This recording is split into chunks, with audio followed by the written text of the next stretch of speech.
This is the Big Nasty. Yeah, Big Nasty Hall of Fame Tampa Bay Buccaneer fan, baby. This is Mike Allstott, Tampa Bay Buccaneers, and you're listening to the Cannon Fire Podcast.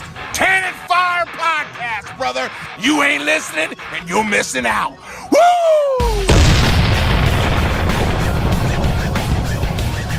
Here is Dave Moore, the snap, the hold, the kick. It is good! It's good! Good! Good! Bucs beat the Eagles! Matt Tryon is my hero! On to the 7, the 10, to the 20, going coast to coast, 10, 5, touchdown, Tampa Bay! To the 20, to the 25, for a 30, to the 30-yard line, we could see history, 50, 40, to the 30-yard line, run Michael, run, touchdown, Tampa!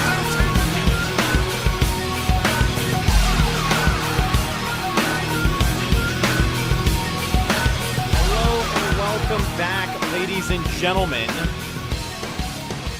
to a brand new edition of the Cannon Fire Podcast, live on YouTube this Sunday afternoon for episode 186. Welcome back to the show. I'm your host, as always, Rhett Matthew. Joined alongside me, my good buddy and co-host, Philly Bucs fan himself, Mr. Evan Wanish. How you doing, bud? Doing good. Yeah. We're back. We're back with kind of it hasn't been a month hiatus. And I see in the chat already, we've got a few guys. We got James, aka Mr. Bucs Nation in there. We got AM209. What's up, guys? Yeah, it hasn't been a month, and we're not like back to a normal schedule, but like we're pretty much back to doing more frequent episodes because, believe it or not, we got training camp coming up in like 6 days.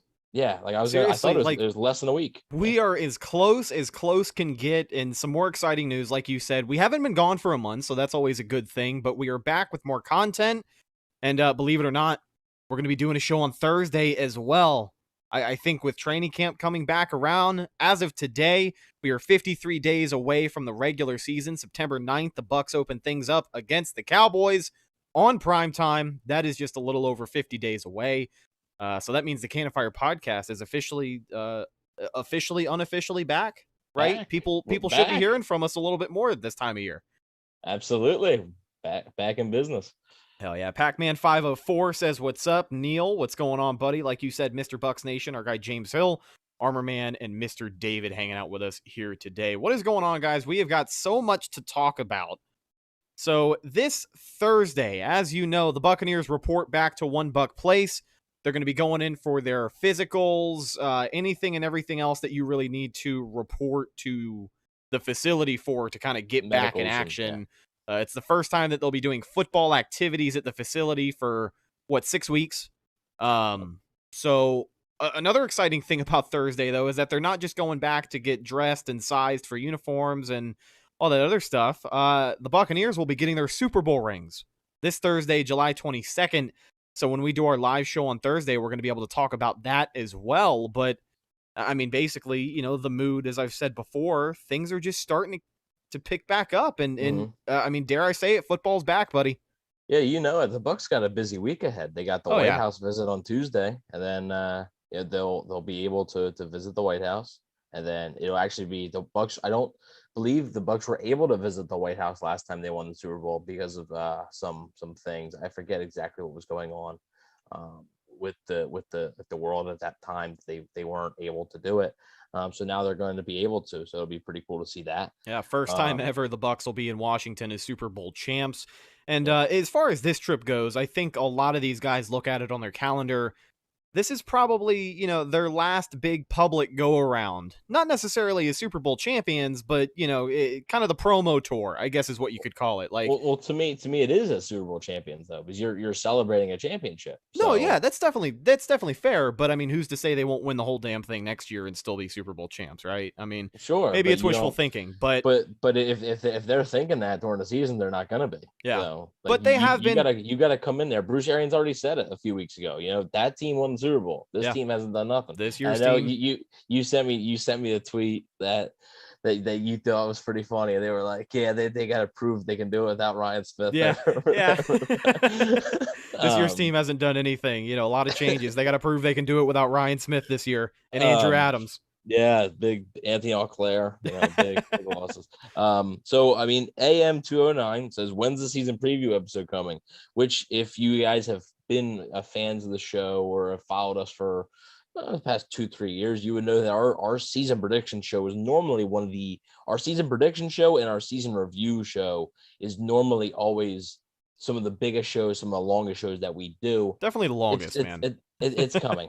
It's coming, and it takes a while because we go through every game. We go through all 17 games now, not 16, 17 games now, and we predict each one, and we don't just say, oh, this is a win. We talk about why it might be a win, why it might be a loss. We talk about that. So it's coming soon. We're not going to give you an exact date, but with the season coming up, it will be before the first preseason game. I'll tell you that right now, but it is coming soon. Absolutely. Looking forward to getting into that. And as far as, the Buccaneers go and what's been going on with them, I kind of mentioned that promo tour that they've been on as Super Bowl champions. A couple of weeks ago, the ESPYs happened, and the Buccaneers cleaned house. Tom Brady, quarterback in Tampa Bay, was voted best male athlete, and the Buccaneers, the 2020 Tampa Bay Buccaneers, Super Bowl champions, in case you hadn't heard yet, they were voted the best team in sports. So, that's the be-all, end-all. ESPN. They don't lie. Bucs are the best team in sports. I don't make the rules. Don't hate the player. Hate the game. Tom Brady's the best male athlete on the face of the planet right now, and the Bucs are the best team on the face of the planet. I do not make the rules, and I did not vote in the ESPY, so take it up with the committee. But let's talk about the quarterback, because I think that's, that might be why a lot of people have clicked on the stream or this video here today. He is the main talking point, because the Bucs have had a busy few weeks, but Tom Brady has also had a pretty busy few weeks. He had the tournament a couple of weeks back against Aaron Rodgers. Right after the season ended, before the boat parade, or maybe right after the boat parade, right around the boat parade, because, for the whole city of Tampa, that was kind of a slosh fest. Nobody remembers a whole lot, but he had that, that cleanup is what it was first described as, was a cleanup procedure on his knee. And everybody just kind of assumed it was like a knee scope, go in there, fix some cartilage, I don't know, do what you do on an athlete's knee, right? And then a couple of weeks later, it comes out that it was a little bit more than just your regular patch-up job. And all of a sudden, reports come out this week that Tom Brady played the entire 2020 season on a torn MCL. Now, there are two sides of the fence here. We're going to cover both of them. But the first side is, firstly, you kind of have to be in a little bit of disbelief because, the greatness that is Tom Brady is hard to be measured. But when you measure his list of accomplishments, let's look at the 2020 season from top to bottom. What we know is that he came to his first new franchise in 20 years, a new playbook, new head coach, new teammates, new system he was going to have to learn. Some year one struggles, if you will, I think is what we can call them.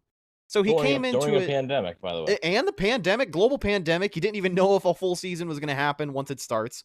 They play the entire 2020 season. The playoffs come around. Brady's been there, done that. But you've got a bunch of guys on this team who had never been in the playoffs. 3 straight games on the road, the Buccaneers win. They're the first ever team to play in their home Super Bowl.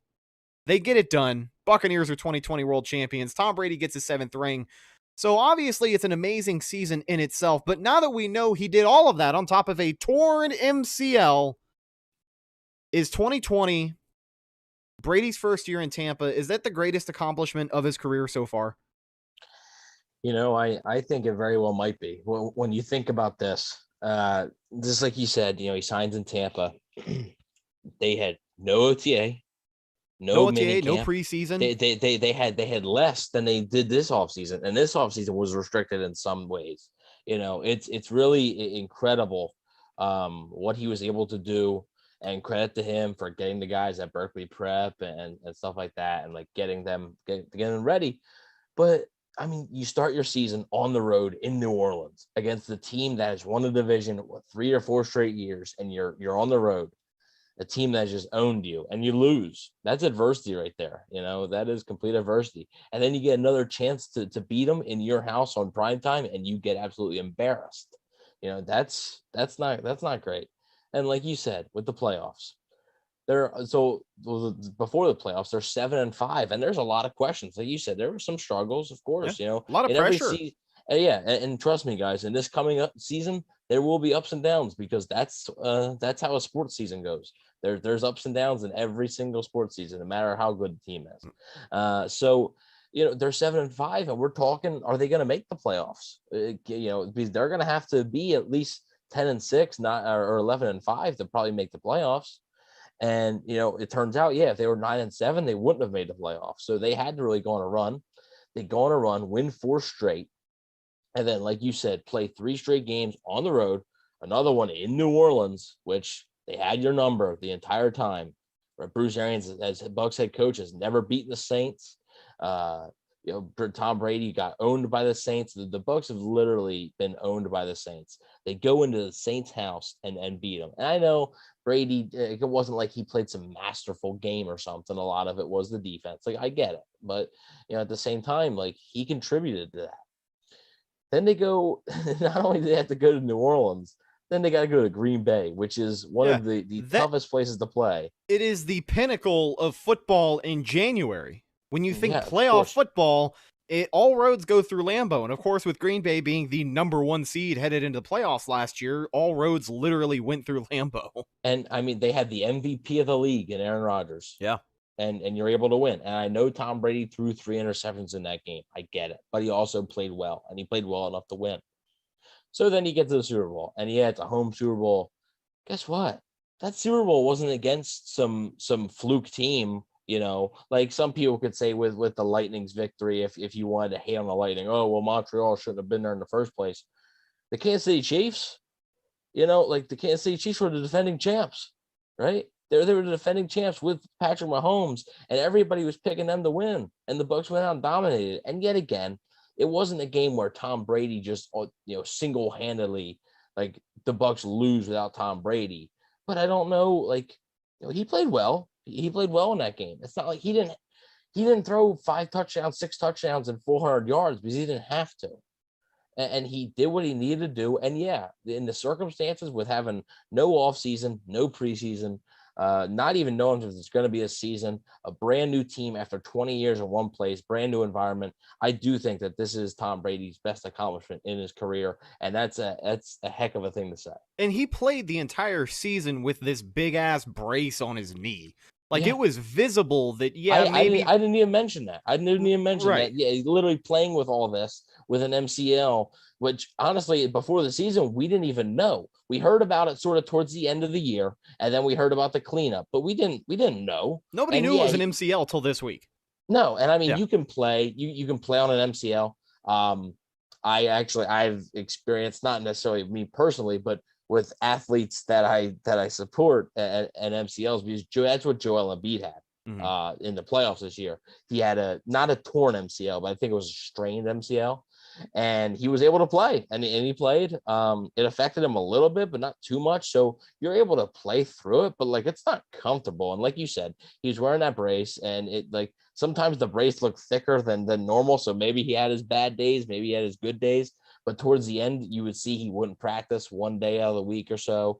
And it was a great job by Brady. I mean, I just think it's what can't this guy do? At this point, the records definitely speak for themselves. Numbers don't lie, and here we are, 7 Super Bowl rings later. It's hard to argue against this man. But here is the other. What would be his other one? What other accomplishment? 28-3. 28-3. That's probably it. Yeah, that's what comes to mind for me for sure, because that's the biggest uphill battle I think he's had in his career, and he was able to handle it in 30 minutes. But here is the other side of the conversation that I wanted to talk about, because if you're not a Brady fan, if you're not a Tampa fan, if you hate Red and Pewter and you're tired of Tom Brady and the Buccaneers taking up the primetime spots on SportsCenter every single day, this is where things kind of turn into a slippery slope. A lot of people think that the Bucs are eventually going to find themselves in hot water because, one, they never reported the injury. Typically, and with key players, it's safe to say Tom Brady is a key player. You should report that injury, even if they're okay enough to play on it. But like, where, because I'm sure there's a gray area as well. When your quarterback is telling you that he can play, and he's going out there and he's practicing 4 times a week, and he looks in game shape, who are you to kind of step in between it and stop him, especially if it's Tom Brady? But like, what is the gray area there? Like, do you think the Bucs are really going to be in any trouble, or is this just people whining about Tom Brady like they normally do? It's Mike Florio hating Tom Brady for some reason. Right. That's what he does. I would be pretty surprised if the Bucs got, any repercussion or anything from the league. Cameron Brate, I think Pewter brought this up. Cameron Brate a year or two ago, he played like the last 7 or 8 weeks on like I think it might have been like a hip or something. It was a real bad injury, but it was never reported. Which is, and somebody brought this up, I forget who it was, but like the NFL eliminated the probable tag for like game days. So it's either, out, doubtful, or questionable. So they eliminated the probable. You can't list somebody as probable anymore. Tom Brady would probably be listed as probable every week. Probably every week. Yeah, every week. I mean, maybe not in the beginning, because like as the season wears on, it definitely, like, I'm sure week 1 it was feeling a lot better than it was in week 16. Oh yeah. Right. So I mean, it's stupid. It's something that Mike Florio is reaching for. I don't know what his problem is with Tom Brady, but I don't know.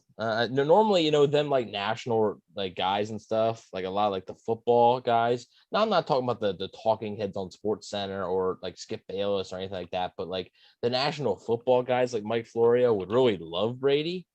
Like, like a Peter King. Like Peter King likes Brady, Dan Patrick, those types of guys. They like Tom Brady. And for some reason, Florio just doesn't. So, I mean, we got in the chat here. Bucks UK's in the house. What's up, man? Our buddy guys, Chase checking in. And then James says, did Tom tell anybody that he tore his MCL? I mean, maybe. I don't know, but like, if maybe as far as like trainers go, I don't know. I don't know if he exactly said he tore it. Maybe. Right. I mean, the trainers sort of probably had to know.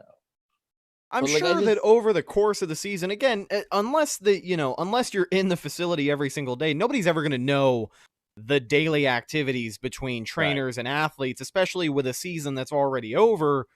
But I'm sure that, we can assume that the trainers knew that he had some issues with his knee. They knew they were going to be looking at it, knew there was some extra care, maybe some extra rehab every now and again. Like I said earlier, he's wearing a big old brace on the side of it.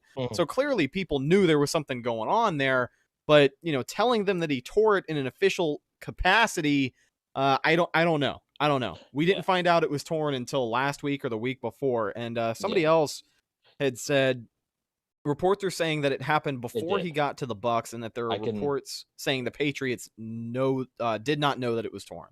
Yes, that is true. It happened. The injury happened, but he was never a member of the Bucs. It was when he was with the Patriots, the injury happened, and he didn't want to get surgery on it, because an MCL, I spoke to somebody. Well, if you get surgery, you're sidelined for quite a while.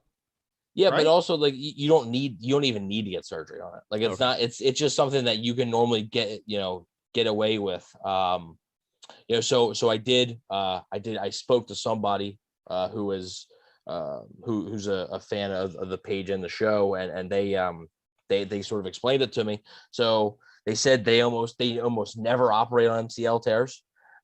They said, yeah, it's usually physical therapy, bracing, and the rest takes care of MCL injuries. He said, pretty sure Vita Vea had one a few years back. I read the next post about him re-injuring it in New England.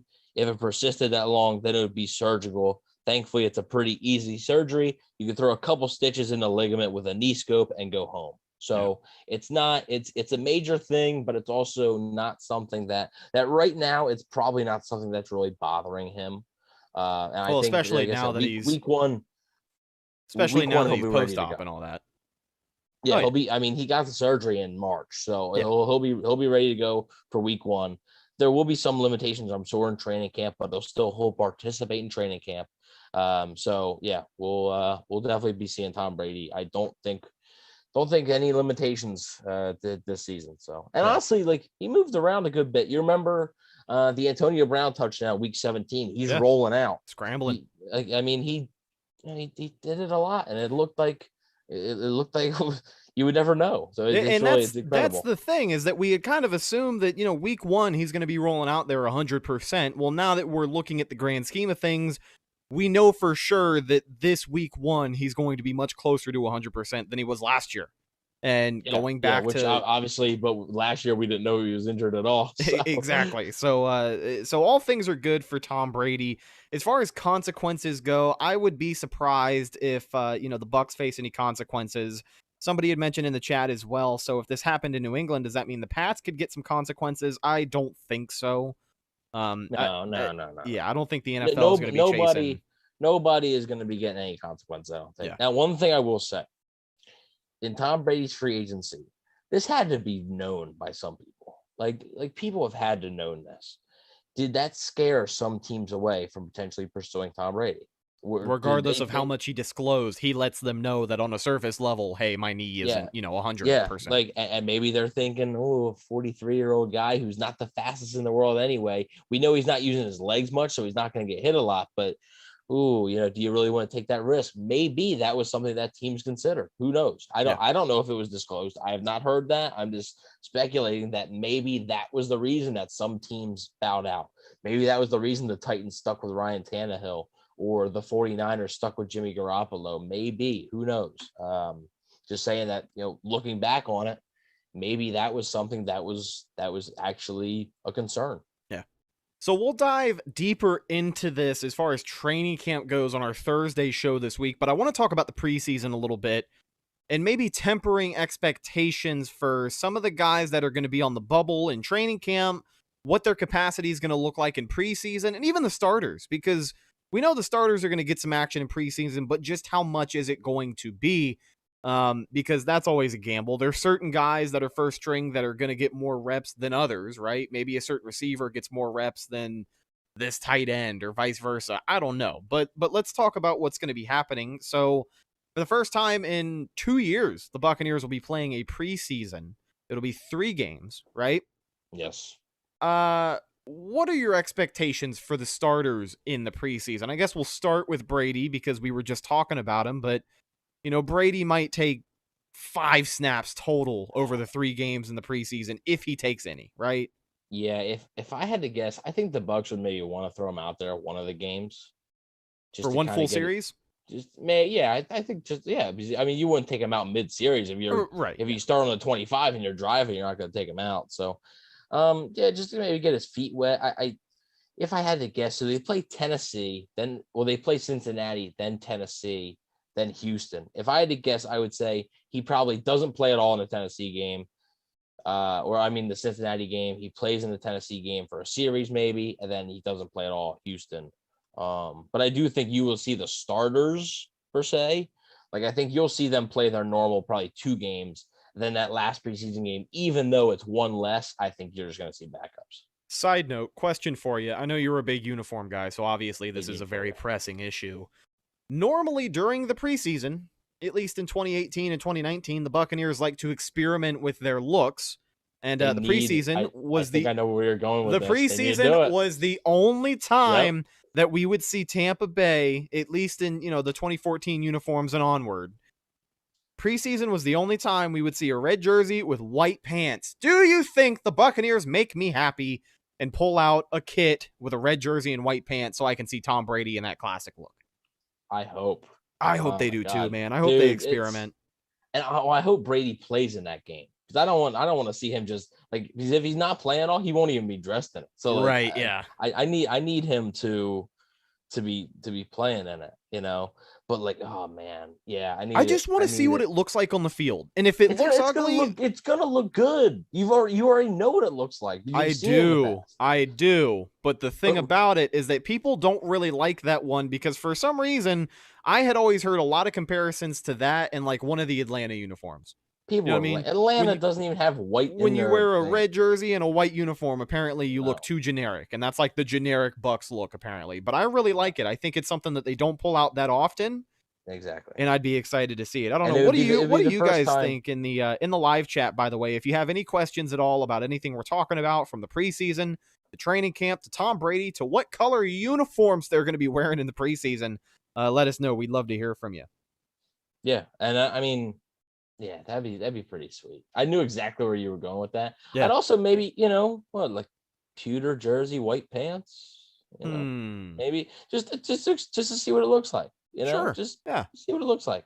Yeah, I mean, who cares, right? But I remember, that one, the one I distinctly remember, it was in Cincinnati. It was Vernon Hargraves got the Vernon Hargraves interception. got the interception on the first drive, and that they wore them jerseys, and man, did they look good. Yeah. The jersey with the white pants, yeah, they look good.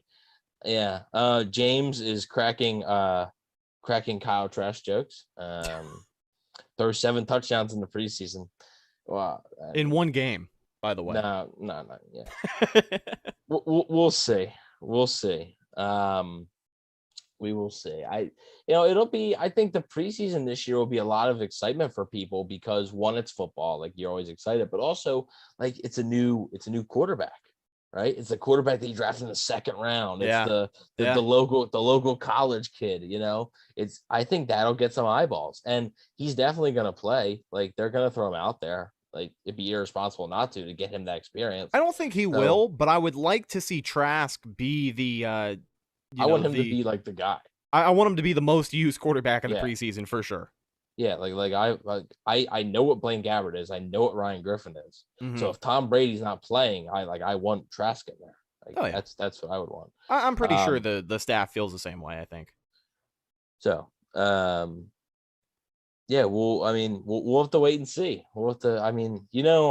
There's 2. So this year, obviously, there's 4 games. Normally, in the past, there was 4 games. Normally, it would be 2 home games, 2 away games. Yeah. This year, it's 2 games in Tampa and then 1 game that's in Houston.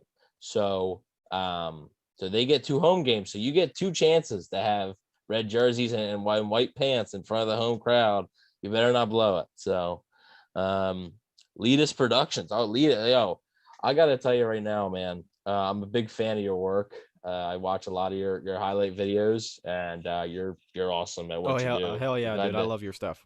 Glad to have you in the chat here. That's another thing. I think a lot of people are excited to see Jalen Darden in the preseason. I mean, that's a guy that could be electric, and you heard a lot about him and Kyle Trask sort of building that rapport. Dude, if they hook up on like a 50-yard touchdown, people are gonna go nuts. Hey, well, another thing about Darden too. I mean, let's just talk about it. The last time we talked about Jalen Darden, we had mentioned Jadon Mickens and the possibility of those guys taking snaps from each other. Well, here we are. Jadon Mickens it looks like he's going to be facing charges for some of the stuff he got into. So basically, long story short, it definitely opens a door for Jalen Darden to make a little bit more of a name for himself a little bit quicker. Yeah. I think that pretty much spells the end for Jaden Mickens. I think even I like Mickens. I know James is going to hate me for this, but I hate James. So, it's I hope he's still watching. I hope he didn't leave. It was already going to be an uphill battle for Mickens to make the team. Right. Tough spot to be in. Yeah, but now with this, I mean, we knew it was pretty much coming, I think, when it happened. But yeah, it sucks. Ben Leeper, I think is really, sort of relaying what I've been saying. This is the most hype I've been for preseason since 2015. Want to see as much Trask, Vaughn, and Darden as possible. Well, we're treating Keyshawn Vaughn like he's a rookie now, I guess, but okay. I mean, he might as well be after being knocked down a few pegs in OTAs. Let's talk about the running back room. James had brought it up in the chat. I think we had it on our prep sheets to talk about, but we did. If we're talking about position battles, I think James hacked into my phone and saw what we had on the chat. That's probably he took the team viewer backdoor Willie. Yeah. So let's talk about the running back snaps in the preseason. My hope is that Keyshawn Vaughn can kind of be the guy at running back throughout the preseason. I think we're going to need to see the most from him if he has a shot of finding a role on this team. You will see some Gio Bernard too, because I think they want to get him sort of used to the acclimated and stuff. Yeah. So. I think you'll see Gio Bernard. I don't know if you'll see He'll be probably first string, I think, because I don't know how much you'll actually see Jones or Fournette. Because so if they don't want to play Jones or Fournette, I think it would be Bernard. That's the thing. I want to think that you'll see Gio Bernard on like passing downs when Brady's on the field. And if not that drive, then the drive immediately after, because that's when you want to get your guys acclimated to running that offense. But as far as the snaps go at running back, Evan, what are your thoughts? Yeah, well, I mean, I think it's pretty clear that I think Gio Bernard is going to be like their primary third down guy, unless he just somehow forgets how to catch, which would be a totally Bucs thing. Like that would be, right. We get like, 3 running backs who just can't catch. Yeah, like I mean, so they basically have 4 because Keyshawn Vaughn can't catch either. But so how do you want Keyshawn Vaughn to do? Do you want him to be the guy in the preseason? I don't want him to be on the team. You just want him out of here. You want him on the same bus as Jadon Mickens on his way out. I never said about Jadon Mickens. So I've never seen people just go crazy over this guy that showed nothing in college and showed nothing in the NFL, and just I don't get it. I don't. Well, what are people seeing that I'm not? Like, is it because you didn't see him enough? I think there's a reason you didn't see him a lot. I will always circle back. He comes into the Chicago game, fumbles that game away. It's just whatever. I am not going to die on this hill because it's not worth it, especially at the running back position. But whenever we bring this up, I'm always going to circle back around to this argument. It's the sample size. If we saw a little bit more out of Keyshawn Vaughn, if he did not have a touchdown against the Chargers, nobody would want him on the team.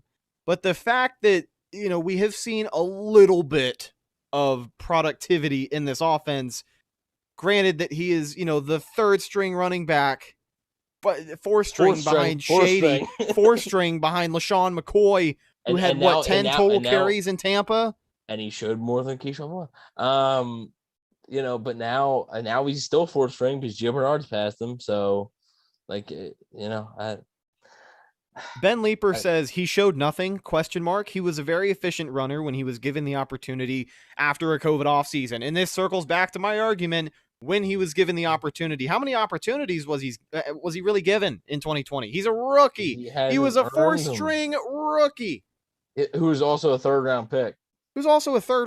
Yeah, hindsight's always 2020, and it's going to suck losing a third-round pick to a guy that really didn't do much but hurt you in the 2020 season. But I still think his sample size needs to be bigger before I can ship him off and say he shouldn't be on the team. And look, a lot of this at this point is almost a bit by me. I'm not out to get Keyshawn Vaughn. I call it like I see it. Okay. It's just, I don't, when they made the pick, I didn't think he was that good. When I really, the guy, if they were going to pick a running back there, I wanted to be Zach Moss from Buffalo. He went to Buffalo, but I remember one of the seasons we did this show. We did a season prediction show. Bucks went 5-11 that year.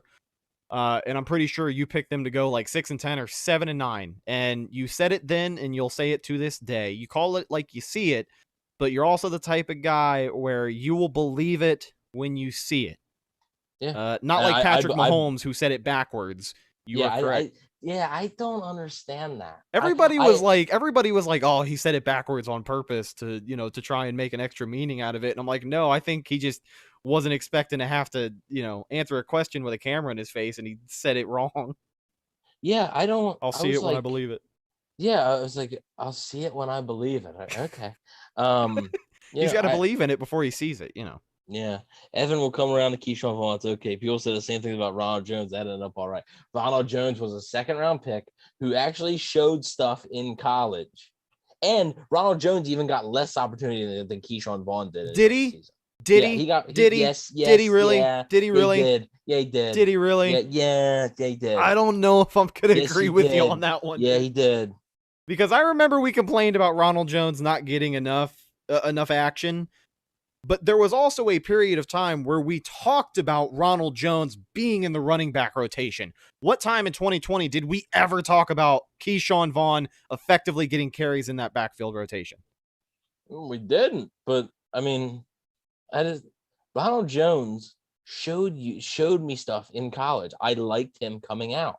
He did. There were much higher expectations for Rojo out of college. I'll give you that for sure. Just because the dude is in a Bucs uniform, everybody thinks like I'm like, an evil guy and just, hates everything except You are. Yeah, I mean, You're an evil person. I am, but like, I mean, I guess they're right, but like pre-draft, I didn't really like Keyshawn Vaughn, like, and now I get to make a bit out of it, and now I get people talking. Look at the chat. No, it's all planned. Okay, James is over here spouting about some other crap. I don't know. It's. I wish him the best. I do. I don't see it. And if you're trying to win a championship again, like the Bucs are, how many snaps is Keyshawn Vaughn going to get this year? And so are we going to be doing this again next year, where we say before the training camp, oh, can't wait to see Keyshawn Vaughn, man. Oh man, wait to see. If we're talking about Keyshawn Vaughn being on the bubble next year, then I'm going to go ahead and go with, he probably crapped the bed and didn't show us enough, but this year has to be the year for him. I will say that. When you are a championship team and your window is small for the Bucs, their window was small enough. They already won one ring. They're going out to do it again. You don't have a lot of patience to wait around for this guy, especially after burning a 3rd-round pick. So if we're talking about this a year from now in the same exact context that we are now, then maybe we can say it's a wasted 3rd-round pick. But I need to see what happens this year. And here we go. All right. James, wow. Yeah, I'm right. Wow. By one snap, you're right. By one touch of the football. Is this carries, or is this like pure? This is touches. I'm assuming carries and catches. Okay. Because I know Ronald Jones, he had a touchdown against the Browns. I think that was his first touchdown, and Keyshawn Vaughn's first touchdown was against the Chargers. It was a little passing touchdown. Yeah. Receiving. Ronald Jones was a rushing touchdown. Keyshawn Vaughn's but I think that was Jones's only touchdown of that year too. All right. So I think they both had the same amount of touchdowns. If we are talking about draft picks, let's cover some more draft picks and expectations for this preseason. I think Mr. David had brought it up on the live chat. I wanted to talk about it. 1st-round pick for the Tampa Bay Buccaneers in 2021, number 32. Well, number 9, but pick number 32, Joe Tryon, outside linebacker. What are the expectations for Joe Tryon? We know he kind of got a late start with OTAs. He was dealing with a little bit of an injury, so he wasn't ready to go out of the gate. Training camp, he should be good to go, and we already know that it's going to be kind of hard finding reps between Shaq Barrett and Jason Pierre-Paul because those guys are alpha males, but he's going to find a way to do it. He's going to get his reps in. What kind of expectations do you have for him in the preseason? And not only that, but the regular season, because like we've said plenty of times, finding a spot as an edge rusher on this team is a lot easier said than done. It is, but at the same time, is it? Because they've needed that 3rd edge rusher. How long have we been saying that? Right. Like that's been a need. You wanted that depth in 2019. Yeah, talk about Clay Matthews in the Bucs. I was all on it. I've been wanting that 3rd guy for a while. And if you want me honest, I didn't think, I was like, man, I don't know if they're going to win a championship because Jason Pierre-Paul and Shaq Barrett are going to be burnt out. And, luckily they were able to. Like, it was awesome. And we even knew that, JPP not only being burnt out, but dealing with that knee injury that he had all year. Yeah, I mean, every Buck was dealing with a knee injury, I guess. So that's the deal. Everybody got knee scopes for winning the Super Bowl. Every a free scope. Yeah. That's what you got. But I mean, I think Tryon fits in like a glove in that 3rd edge rusher spot, sort of. And here's the thing: I think the Bucs might run a lot on passing downs, and I think you're going to see this almost maybe as one of their primary looks on passing downs, having Shaq Barrett rush. Stand up and rush, have Joe Tryon stand up and rush, kick JPP inside, have Vita Vea there, and a combination of Ndamukong Suh or Will Golston. Yeah. I think that's the formation you're going to see a lot. And we'll see how it goes. I think he fits in very well. As far as preseason, I think you're going to see him a lot. I think it was Jason Pierre-Paul. He was a guy that already took off. He had his vet day every week in practice. So I'm not sure how much you're going to see him in the preseason. I think you might see more Shaq Barrett than Jason Pierre-Paul. But I think you're going to see a lot of Joe Tryon. I think he's going to be playing, first quarter, second quarter of these games. I think you're going to see him in a lot of series. Hopefully he shows you something. I mean, the traits are all there, but he hasn't played football in over a year. Because he sat out. So we'll see what happens. We'll see what kind of shape he shows up to. shows up to training camp in. And I'm excited for him. I like the player. I know he's pumped to get to work. And as far as the season goes, I think what a third edge rusher should be, man. Just be solid. He doesn't have to tear the world on fire, right? He doesn't. Just fill your role. Yeah.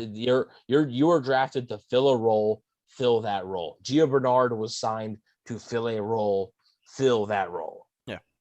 And you had brought up, how Tryon can be used or how his presence can affect how other guys are used in this front seven. We know that after 2020, Todd Bowles is not scared to just show some weird ass looks to the offense as far as his front seven goes. We saw Ndamukong Suh get a running start into the A gap last year, like just from a standing linebacker position. I remember watching it and I was like, all right, here we go. You know what I mean? So they are definitely not afraid to mix up personnel back there, but it's exciting that if Tryon does work out, it's just another door that's open for everybody else to get in there and mix things up for opposing offenses. So definitely a great thing to have. And a lot of eyes going to be on him this preseason. James is just mad that Jadon Mickens is going to get. Oh, we're still talking about Keyshawn Vaughn and Ronald Jones here in the chat. So he says Vaughn was 17th in the nation. He puts nation in capitals in rushing in 2018. In the nation. That's what I was thinking too. And 50th in 2019. Ronald Jones was 52nd in 2016 and 8th in 2017. They're very comparable. They're not, because Ronald Jones was top 10 and Ronald Jones was a second round pick. So, I will die on this hill, Evan. He says, was Keyshawn Vaughn getting like comparisons to Jamal Charles and Chris Johnson coming out of college? I don't think so. Stop. Just stop. Okay? What college running back nowadays is not getting comparisons to, just all-time greats coming out of college? I know. Yeah. Ben Leeper also says, every draft pick ever made is just apparently awesome. Every running back this year was Walter Payton, Barry Sanders put together into one. Ben Leeper in the chat says, if you watch the In the Current series on the Buccaneers YouTube channel, they actually show the moment where JPP tweaks his knee in a practice rep. It's interesting because we all thought it was just a general listing due to the knee surgery he had, not an extra tweak to the knee. If you have not been watching In the Current, by the way, you need to do so. If you're a Bucs fan, I mean, Hard Knocks is one thing, but the production value on In the Current, I know that everybody gives the Bucs social team their props, but they seriously don't deserve it enough. Like it is a great series so far, and if you want to go back and relive the 2020 season, it's a hell of a way to do it. I mean, it's basically like the Bucs only version of Hard Knocks / right. In-house media team puts it together. It's all shot. Like all or nothing. And obviously HBO and Amazon and stuff it's gonna be like a better product or whatever. But if you're looking for something that takes you in depth, and it's not gonna give you the exclusive, like the behind the scenes, like interviews and all that stuff that the Hard Knocks does. But that's Hard Knocks thing, Hard Knocks is an hour of 6 episodes in the preseason. This goes through the whole season. This goes through every game. It's incredible. It really is. I haven't watched the latest episode yet. Oh, it's good, man. But I'll find time. It's isn't it like it's long? Isn't it like 50 minutes? It's like 45 or 50 minutes. That's the thing about these two, is that they're all at least like a half hour. Yeah, it's like a legitimate series. I think every Wednesday they do a live YouTube premiere and they do a watch party for them. But the last episode that was released covered the playoff run. So now the next one is just going to cover the Super Bowl, and I'm sure everything that'll probably be like an hour, probably. Yeah, like a season finale type deal. Yeah. But there is no better time to get into the series. Get caught up. If you want to relive the two, if you want to relive the Bucs Super Bowl run, the two things I would suggest is buying the DVD and watching it, because I watch it. It's good. But then if you want a more in-depth, maybe behind the scenes with some more interviews and stuff, go on YouTube and watch it for free. Watch In the Current. And I mean, I've loved In the Current. They've done it for a couple of years. Ever since whoever came up with that is a genius. Yeah. It is an absolute genius. And one thing that I will say, we're starting a new thing here that's going to be coming up in the season. It's like, I'm going to do like like a take bag type deal. It'll be the last 5-10 minutes of a show. And I'll do, Rhett will toss it over to me for like a take bag thing. And I'll just give like random Bucks takes at like what I'm thinking, or sometimes I'll be out there. It's just random things that like I think about, or my thoughts on things. You have anything in mind today, or are we going to I debut it do. on a? Oh, okay, so you do. I have one thing. So this is the debut. Here we go. Of the take back. So I'll have to come up with like your own segment music and or a something name like that for it. If you're in the chat, let us know a good name for the segment. Yeah. So how like I wonder when America's game is coming out for the Bucks. And the Super Bowl special. And normally they have like a narrator that's like close to the area or something. I saw somebody predict that like John Cena, because he lives in Tampa and stuff, like he would narrate it. Maybe it wasn't a rumor or anything, but like you could have like it would be a pretty good Titus O'Neil. Cool, something like that, like a pretty good narration type deal. Dave Bautista. So let's just name all wrestlers. They all live in Tampa. I know. So I'm wondering when that's coming out, because I enjoy it, and I enjoy watching the Bucks 2000. I enjoy watching the DVD, but I also enjoy watching America's game, because they get into some things that the DVD honestly doesn't. The DVD covers every single game, so it can't go into detail about some games.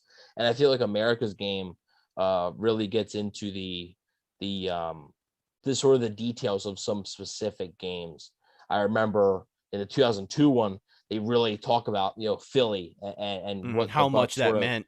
Sort of it, yeah. And I mean, Warren Sapp was saying how he was getting back on the bus after they lost to Philly in the regular season, and how John Gruden was saying, "Oh, I got him," and stuff like that. I got him, and and they also they talked about Tony Dungy, and they talked about some things there, which the DVD really didn't. So I think America's game is going to cover some things that they really didn't. So if you had to guess, normally there's 4 or 5 guests, and this will be the end of the take bag. I only got one, but I promise. Normally there'll be 3, 4, 5 maybe, but right now I only got one. I approve that UFC fight. UFC 270, Mr. Bucks Nation versus the Philly Bucks fan. Let's sign papers. One night only. That's right. So who do you think? Let's say there's 5. How they interview people. Mm-hmm. Let's say there's 5. What are the 5? My guess would be Bruce Arians. The 5 people that like they interview throughout the show. Yeah. Bruce Arians, Tom Brady, Rob Gronkowski, probably just because he just came back out of retirement. They'll talk to him about that and stuff.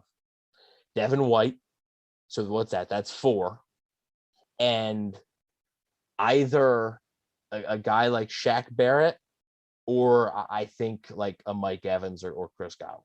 Okay. That's who I think it's going to be. I got a pretty similar list. In order of appearance, Bruce Arians, Tom Brady, number 2, Jason Light, number 3, Ooh. Mike Evans, number 4, and the number 5, it kind of got me on this one. I think Gronk could be a good option, but honestly, you want to mix it up a little bit and get a good reaction. Antonio Brown. I'd like to hear from him. Either Antonio Brown or probably, one of the defensive guys, because I didn't mention any defense. You could probably, I think there's going to be a defensive guy. Yeah, there's got to be. Especially with that defense. Come on, man. Yeah, it's one of Levante David or Devin White's going to be on there. One of them. Mm-hmm. I was thinking like Vita Vea, but like Vea missed most of the season. I think you could almost cheat. You could almost give 6, because you could say you have Brown, but you have him come in like halfway through the show. Right, yeah. He was halfway through the season. He's the guy who's interviewed the least or has the least clips on there. He's, the bonus feature or something. Yeah, so like that's what I think you could make. You can maybe cheat like that kind of. But yeah, that'd be cool. Just something I was thinking about. Yeah, man. When is NFL Network? When are we getting America's game? The story of the 2020 Tampa Bay Buccaneers. When we getting it? That's all we need. Ladies and gentlemen, that is the first ever edition of Evan's take bag. Evan's grab bag. For now, yeah. For now, yeah. Evan's money bag. Boom. So let's talk a little bit more. I think honestly, we've kind of covered the wagon of everything we wanted to come in here and talk about. And we will be back, like you said earlier. We will be back on Thursday. So even shorter of a break, we'll be back with a special guest. We're not going to say the special guest. Oh, we're not? But we not right now. We are not. Okay, right now we're not. Right now. Well, let's keep them guessing a little bit. Okay. It is a guest that has never been on this show before. It is not a reoccurring guest. It is not James. I can assure you that. Even though James, thanks, buddy, because James did help a little bit, but it's a guy that we've wanted to get on the show for a while. Hasn't been on the show, and we're going to talk about it. He finally texted us back. Finally. And if I believe we've mentioned this on the show before. I believe we've joked around with that. So if you're a longtime CFP listener and have a good memory, you might already know who we're talking about. Yeah, he finally texted us back. So it'll be exciting. We're excited to have this person on and give you a little hint. I can argue with him about where he's from and what type of hockey team he likes. So there you go. But alongside the hockey argument and everything else, we'll be talking about, of course, the Super Bowl rings as they come out that day. We'll do a little bit more of an in-depth training camp preview. God. We'll talk about some position battles and stuff like that. We got a timeout. Ben Leifer, read the Jaden Mickens live from a prison cell. Question mark. That's just wrong, man. Oh my God. Yeah, he finally texted us back. We were his one phone call. That's what's going to happen on Thursday. Jadon Mickens, we were the one phone call. Some way, somehow, he got the hotline number, and we're going to have him on the show on Thursday. That's terrible, man. Oh, my God. He's on the phone for like an hour. Everybody's in the back yelling at him. The guard. Oh, my God. All right. That's, I think that's a good point to stop. Oh, yeah. I don't think. So like we had said earlier, make sure you guys stay tuned for this Thursday's show. We're going to be live right here on our YouTube channel talking about training camp, Super Bowl rings, and much, much more with a very special guest. Excited to get that one underway. If you're looking for more, series to watch aside from In the Current, we do have a fun series going on here on the channel. Myself and Mr. Bucks Nation, a.k.a. James Hill, who is hanging out in the chat, we have a little show called Buried Bucks Treasure. And what it is, every single Friday, we go to a different part of Tampa Bay, and we are looking for vintage Buccaneers culture, antiques, oddities, anything that is red and pewter or, orange, yellow, and white that we can find around Tampa Bay. You're going to see it on that show. We're searching high and low for some of the coolest stuff that you will ever find here in Tampa Bay, and it is all Bucks related. Having a really good time with that series, so make sure you guys go check that out. Follow the show on social media, Facebook, Instagram, and Twitter. All of those are Cannon Fire Podcast. Best place to go for updates on the show, and of course, Buccaneer news as it happens. Speaking of Bucks news as it happens, you can follow my co-host Evan on Instagram at Bucks_wave. You're doing your Madden simulation, by the way. No. Oh, I'm sorry, Bucks_daily. God, it's been forever. Well, that was crazy. Wow. It's been a minute since Long-time listeners of the show, if you guys know that, you'll know the confusion that Rhett was under. Yeah, so people, I'm sure people was not always Bucks_daily, but yes, I am doing the Madden. What do we? No, I was just laughing at my mistake. Okay. Well, I do that all the time. I laugh at your mistakes. I don't laugh at mine because I make so few. The Madden sim is going well. Bucks are undefeated, right?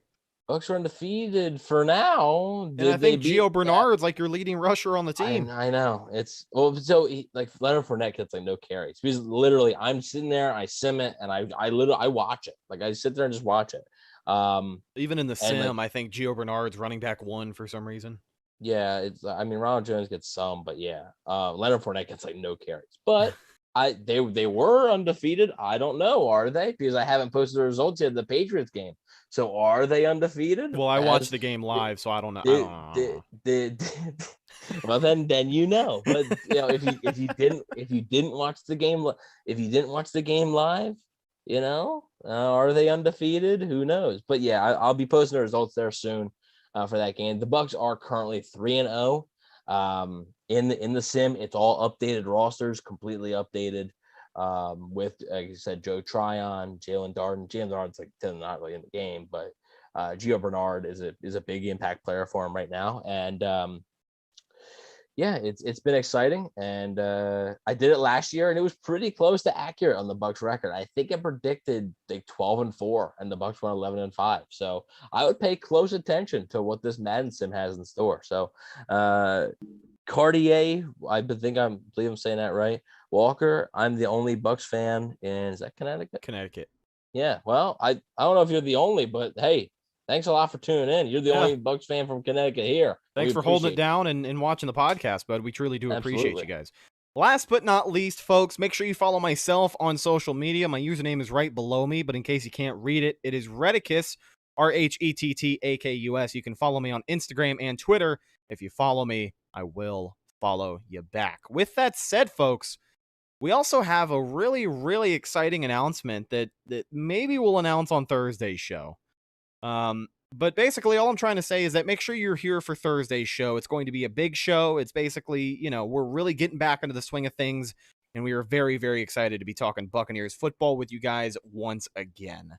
So thank you to every single person who is hanging out in the live stream. Carter Walker, Mr. David Vortex, Mr. Bucks Nation, Ben Leeper, AM209, Leadus Productions, and anybody else that I may have missed. We truly appreciate your support. If you guys have not subscribed to the channel already, make sure you do so. We got plenty of great Buccaneers content between now and the start of the season. Well, that's just about going to do it for this episode of the Cannon Fire Podcast. I am your host, as always, Rhett Matthew, signing off from my co-host, Evan Wanish. We will talk to you guys on Thursday, live, right here on this YouTube channel. Until then, as always, thanks for checking out the Cannon Fire Podcast. Go Bucks!